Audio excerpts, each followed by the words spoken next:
An astute technocrat, public sector administrator and management consultant, Princess Adenike Adedoyin-Ajayi is a woman who has broken all the barriers and made her mark in the sands of time. Born in London, England in 1962, Princess Adenike is the second child of late Prince Israel Iretiola and late Princess Adeshola Olubunmi Adedoyin. She is also the direct granddaughter of His Royal Majesty Oba W.C. Adedoyin Anoko II, the Akari Igbo and permanent ruler of Shagamu and Rebo Kingdom. Princess Adenike relocated to Lagos, Nigeria with her parents, where she schooled and spent most of her childhood years. She had her primary education at Our Lady of Lourdes Nursery and Primary School, Surulere, Lagos, and then moved on to Jibril Martins Memorial Grammar School, where she had her secondary education. Princess Adenike studied dramatic arts at the University of Ife, now Obafemi Awolowo University, where she graduated in 1982. She later returned to the United Kingdom to further her studies at the London College of Printing and Media Studies and the London University Film Institute, where she bagged a distinction diploma in media studies and photography in 1988 and another degree in cinematography in 1991. Her film project won her the prestigious British Academy of Film and Television Arts BAFTA Award and recognition as one of the best graduating film students for her set. From an early age, Princess Adenike's passion for storytelling and creativity ignited her path towards greatness. As a young talent, she lent her voice to various radio and television stations, leaving her mark on the media landscape in Nigeria. She also ventured into the world of advertising, working with renowned agencies and global brands. Her expertise in media and advertising flourished as she produced and directed several commercials, leaving a lasting impact on the industry. Crossing borders, Princess Adenike found her calling in the United Kingdom. As a civil servant in the UK's Home and Foreign Office, she served in numerous capacities, including her role as a career diplomat at the British High Commission in Abuja, Nigeria. Her astute leadership and management skills led her to make significant contributions in the public sector, earning her accolades and respect. In 2008, Princess Adenike was appointed as a Technocrat Director for the Lagos State Government's Office of Transformation, Creativity and Innovation. She held that position until her appointment as Permanent Secretary to the Ministry of Tourism, Arts and Culture for Lagos State. Her strategic vision and dedication proved invaluable as she spearheaded groundbreaking initiatives propelling Nigeria's economic growth and development. Throughout her illustrious career, Princess Adenike Adedoyin-Ajayi has amassed an impressive list of accomplishments. She played an integral role in the establishment of the J. Randall Center for Yoruba Culture and History and led Lagos State government's Ease of Doing Business initiative, which earned Nigeria significant leaps in the World Bank rankings. Her relentless pursuit of excellence has garnered recognition and awards for her innovative contributions to public service. Princess Adenike's dedication to making a positive impact extends far beyond her professional achievements. As a widow of over 20 years and a devoted mother to her only son, she understands the importance of family and the struggles and challenges of single parenting. It is this empathy that fuels her commitment to serving humanity. Her voluntary work in counseling, mentoring and life coaching has empowered countless individuals, particularly widows, teenagers and young adults. Her motivational and inspirational speeches have resonated with audience across diverse platforms, igniting change and transformation. An advocate for healthy lifestyle, Princess Adenike currently runs a successful healthy meal catering service where she serves salads and other nutritious meal options to clients. Her commitment to promoting well-being and balanced living is not only reflected in her own life, but also in the services she provides to others. Prepare to be inspired as we delve deeper into the life and legacy of Princess Adenike Adedoyin-Ajayi, a visionary leader, passionate storyteller, and relentless advocate for positive change.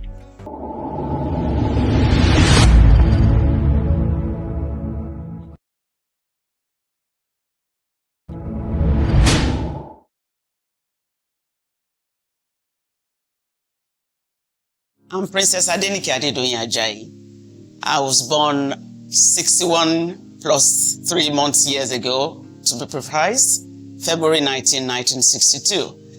On a cold winter afternoon, my father tells me it was about 1 o'clock in the afternoon that I came into the world in London, in the UK. And I was a bundle of joy to them, and that's why they named me Adenike, a crown that must be treasured. That's me.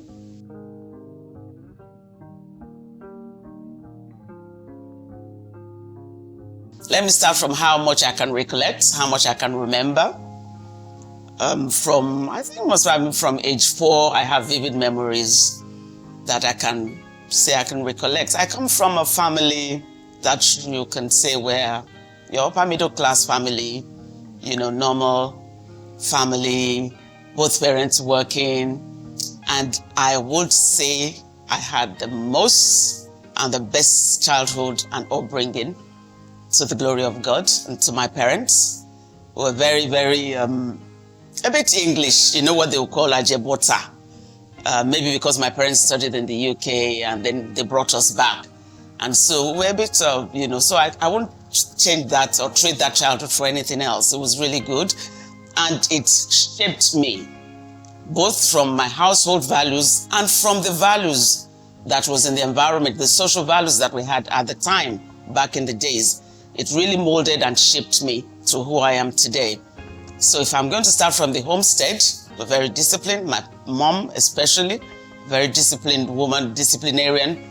My dad was a bit of a liberal father, he would ask you things. He would never chastise you without him asking why you did something. So he would always say, so tell me, why did you do it? And then he would also ask, what do you think should be your punishment? And it was from him that I first learned that phrase, you don't kill a fly with a sledgehammer. So if you do then give yourself a punishment that is not commensurate with your offense, they will tell you, no, that's like killing a fly with a sledgehammer. You don't do that. Think of something else. And so your decision of your punishment was in your hands. My mom, on the other hand, was like, he will shout now at you. And, she has different ways of calling me. If she says, Adenike, oh, I know that I'm fine. There's nothing wrong. Mommy wants me to go and do something, or she wants to send me on an errand or have a chat. But if she says, Adenike, then I know I'm in trouble. I am in trouble. And then everything that follows through, why did you do that? But it was good. My mom was a complete, what you call housewife, mother. She taught us everything. Whether you were a boy in the house or a girl in the house, you know how to do everything. We could bake, we could do scotch eggs, we could do chin-chin, we could do ice creams, we could do all of those things. She bought us comics, and and a lot of people would think comics were not good back then. But she knew what she was doing, because the comics helped to enlarge our vocabularies. It helped us with our English. It helped our imagination. We had a lot. It was really, really, really a good upbringing. Now, what about the environmental impacts of my upbringing, like the social impacts, the environment?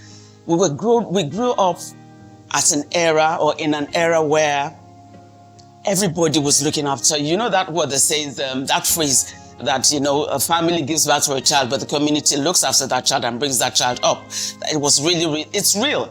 I know the Gen Zs of nowadays might not understand that, but that's how it was back in the days. If our parents went out and you're walking down the street, the woman next door or the 3 doors away would call you and say, where are you going? I saw your mom and dad drive out. So you're going now. Where are you going? And you don't want anybody outside to come and tell your parents that you have done something wrong. That's like double jeopardy. So everything was just all arranged to look after and nurture that child back then. Even in school, you didn't want your school to talk to your parents, and you didn't want your parents to talk to your school. Nobody has to report anybody, because if either one of them reports you, you are in trouble. You will get punished in school, you get back home and you still get punished. And so the social nurturing also helped to shape me to who I am today. And those are the treasured memories of my childhood. I can not rule out the impact of the environment and the social and environmental impact of my growing up. I recall vividly that the house we were living then, I lived in Surulere, and then we moved to Akoka when my parents, built their house. The house that we were living then was what we call a One Nigeria house. We had us, we had some people from Odo, so we can categorize us as Yorubas. we had Calabar, and we had Hausa, and all of us were growing up together. And you won't believe it, when the Hausas were having the usual Muslim Ileya and fasting and all of that, we'll all converge together with them, we'll celebrate with them. I used to look at, nobody will speak a little bit of Hausa because they rubbed off on us. They speak Yoruba because we rubbed off on them. I speak a little bit of Calabar because those ones rubbed off on me as well. I remember then that they had their Ekwe. The Calabars had the Ekwe, I think it was a masquerade that will come, and the Udofias, that was their name then. The Udofias that was living opposite us, there's a block of 4 flats, so they were living like adjacent up flats. Maybe their father was a chief or some high person, so the Ekwe would really always have to come and pay homage to them. And they will go upstairs, we'll see them, Ekwe, in Abu, all of these things, and all of the songs were still in our head, all of those, the beautiful things. And the Hausas, when they were having all their Ileya festival, the girls and the boy, they had one boy amongst them and the others were girls.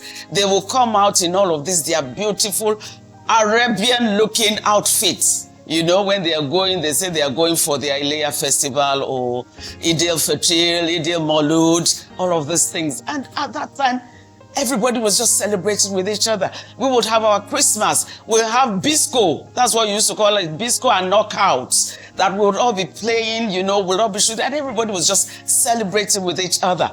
We had the table tennis that we had. And we were very mischievous too. We were very mischievous at the time. And I can't remember, one of our uncles bought it for us as a present. And we set up the table tennis. And guess what? When our parents were not around, particularly weekends, they're always traveling, go to Shagamu or Odogbolu or wherever. And we will start charging our friends to come and play table tennis. We'll take money from them. And I remember one day, one of our friends came back and said he wanted his change. And mommy was like, change for what?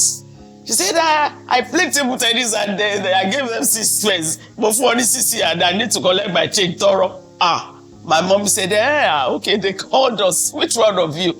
And for a while, they packed up the table tennis as a punishment. For those are the fun memories. So really, all of these things helped to shape who I am today, because we're all looking after each other. We're all playing together. There was no discrimination. We don't even remember the ethnic diversity and the kind of things that's happening nowadays. It was wonderful.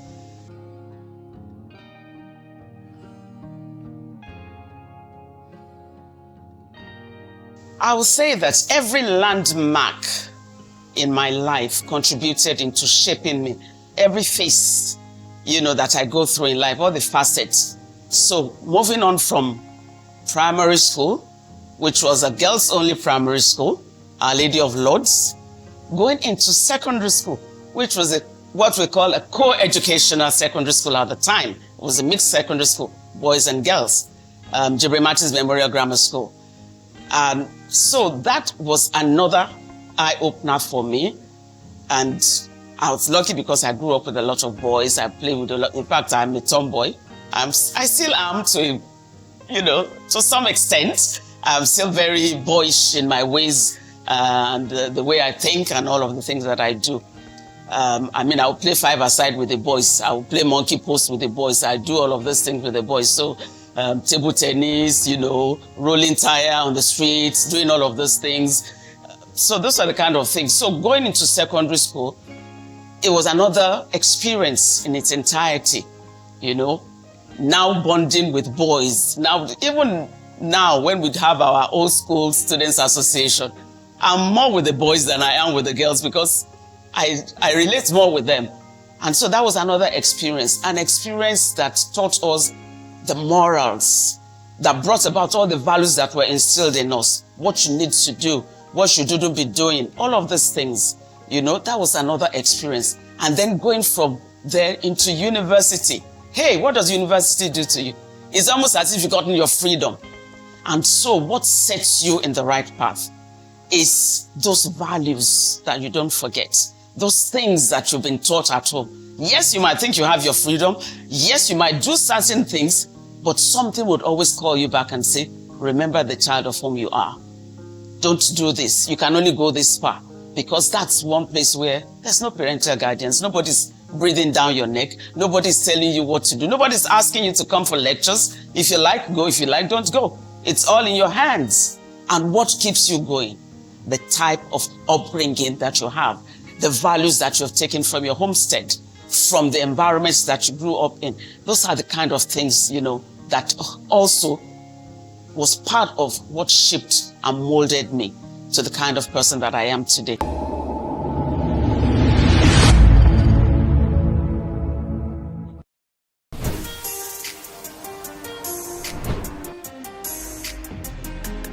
On and off effect of estrogen is taken away from your body every month. If 1 million people die, 68,000 of them were killed by alcohol.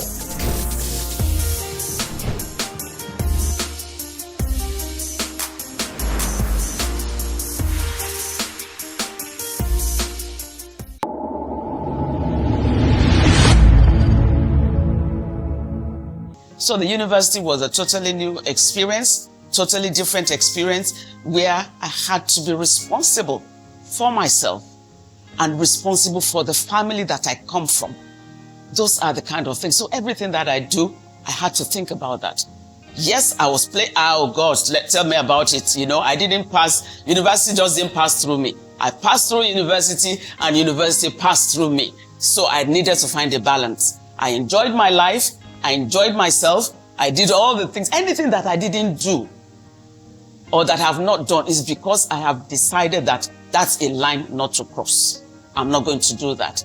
But everything that I could do and I felt justified to do them, hey, I did. I was a biker. I was a DJ. I was this. I go to parties. We go to cinemas, all of those things. However, the values were still intact. They were guiding me. They were shaping me. They were telling me, whispering into my ears, thou shalt not be found doing that. That shall not be found doing that. And so that also shaped and guided me throughout, Of course, my life goes on from there. I started work very early because of my talent. I speak very well. People think that I have a very good voice. So I caught my niche in the broadcasting, freelancing, as it were, from the tender, very early age of 18, 19.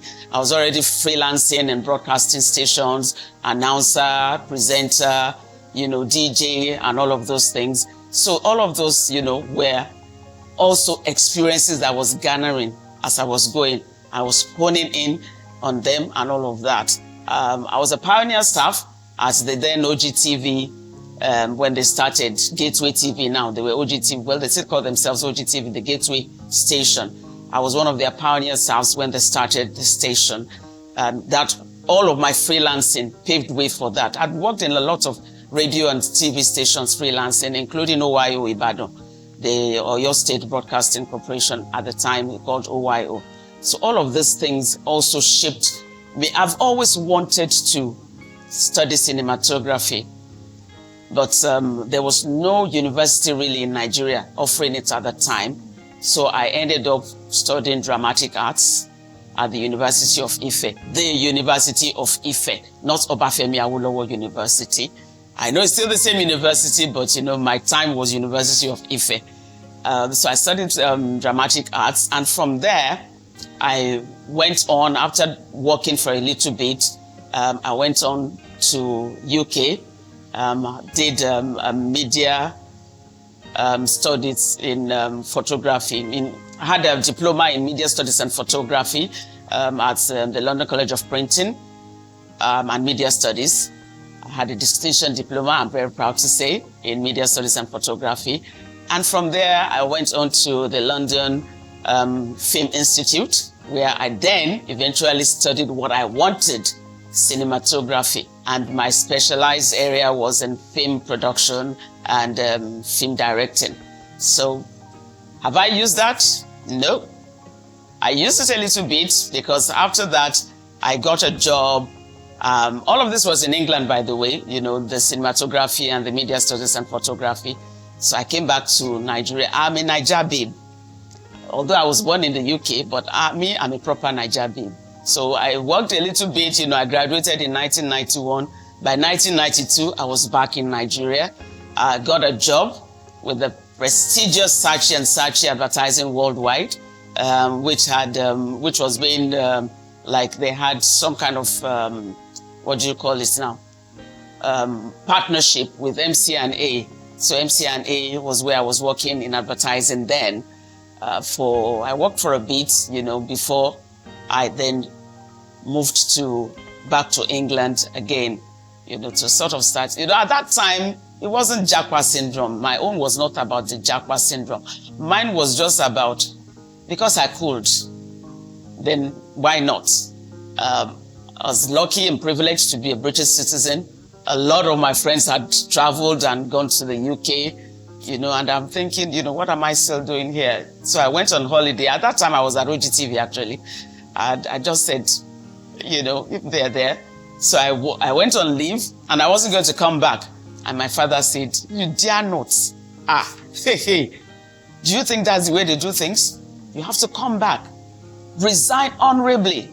And then you can do whatever it is that you want. One of his mantra was that none of us would go away to the UK if you didn't have your first degree. So I had satisfied that. So, you know, I had to resign and all of this. This is just all of the things. As I was moving from one stage to another, I was, you know, gathering experience. I was gathering knowledge of how to survive, how to do. See, my parents, when I went to do my second degree, they were not the ones that would be sending money. My dad said, I've sent you. You've done your first degree. Your second degree is your prerogative, is what you want. So I had to settle myself when I got there. So I balanced working and going to the uni. All of these things. So some people would think you just go to the UK and it's a bed of roses. Not really, not even back then. But back then, you were able to do work. You were able to live honestly and honorably, being mindful of the child of whom you are. So these are all of those things. And, you know, my story just goes on from there. I eventually got married. When I came back to Nigeria, I met my husband in the advertising world, because it was when I finally finished my cinematography that I came to Nigeria, and I worked at the advertising agency, MC&A, Advertising Worldwide. That's when I met my husband. He's late now. That's another experience of life, you know. When I met my husband, he was one of Nigeria's very first animator. He was a 3D animator and also 2D animator, and was very good. He finished at Yaba Tech, and he was a graphic artist and a graphic designer. But he really was one of those that went into computer animator and all the animations that we have now. So we got married. We have a lovely son, who is my little boy forever, but he's not as little. He's already working. He's graduated. He's in the UK. His name is Adenike Adedoyin-Ajayi.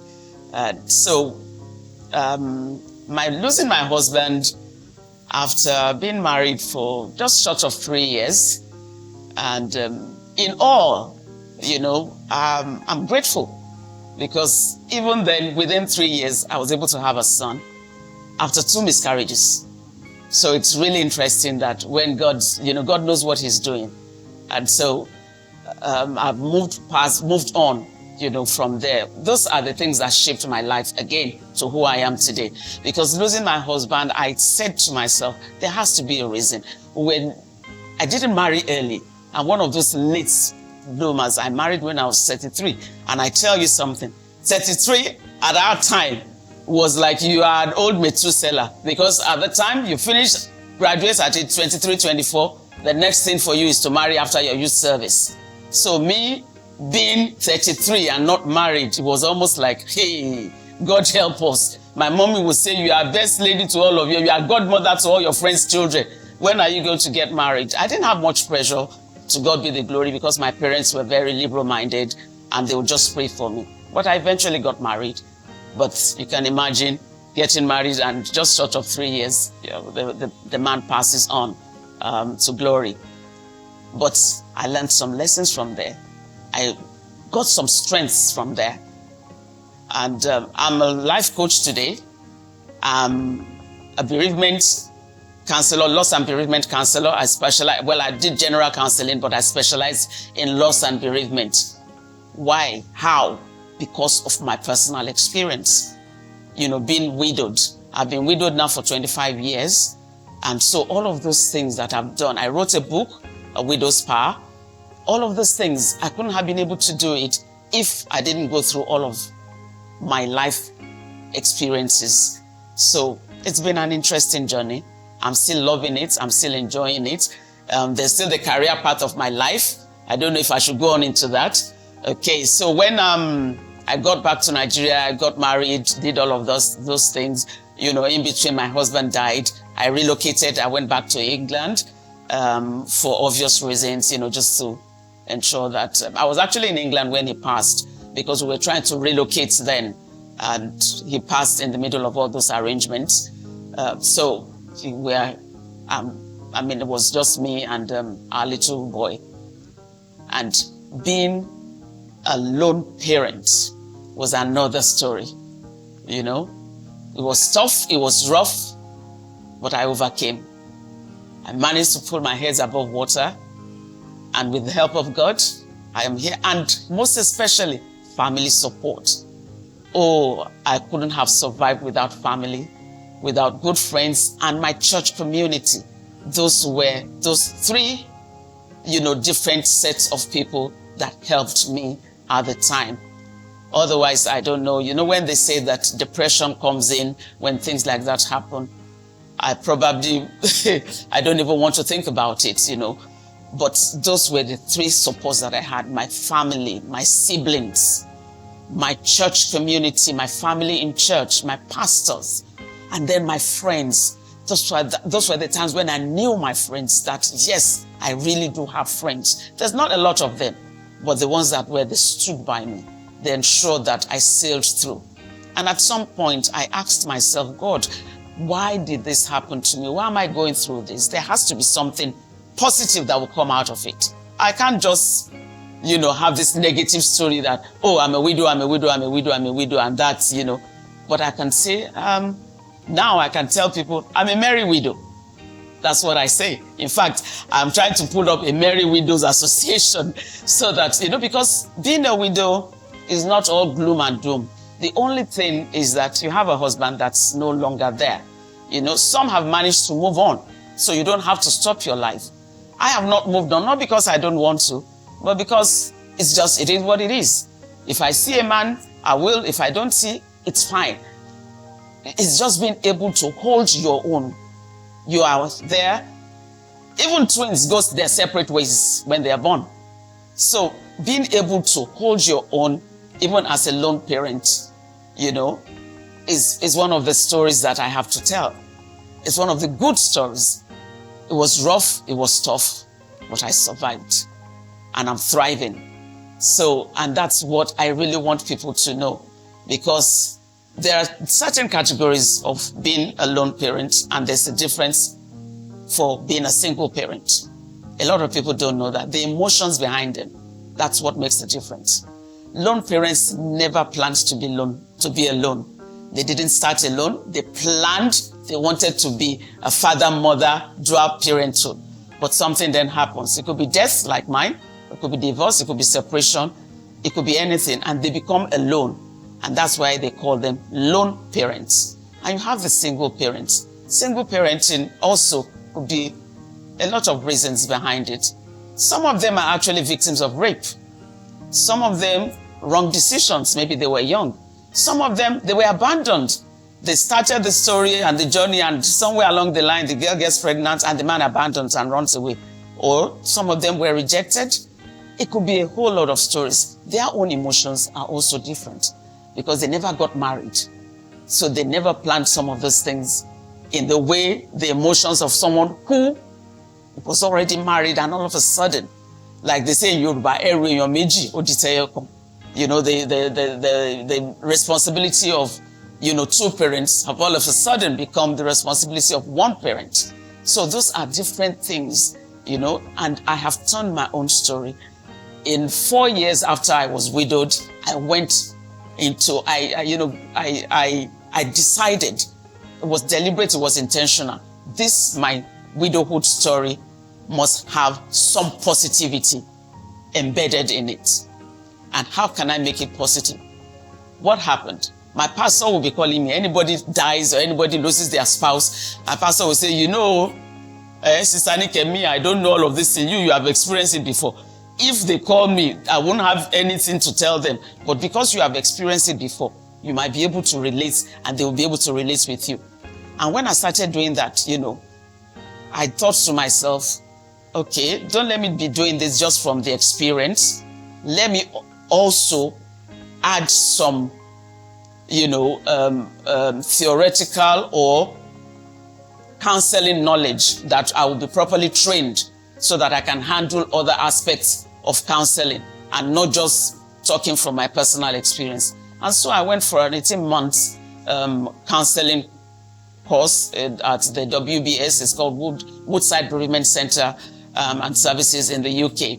And I specialized in loss and bereavement. And believe you me, that was an eye-opener. About 27 of us started that course. Only 11 of us were able to graduate because it was really, really, really deep. It was emotional. It was thought-provoking. It was deep. No wonder there's not a lot of loss and bereavement counselors around. You have trauma, you have, divorce, relationship, and all of that. But loss and bereavement counselors are a bit far in between because of the deepness of what you have to go through in being able to become a counselor in that area.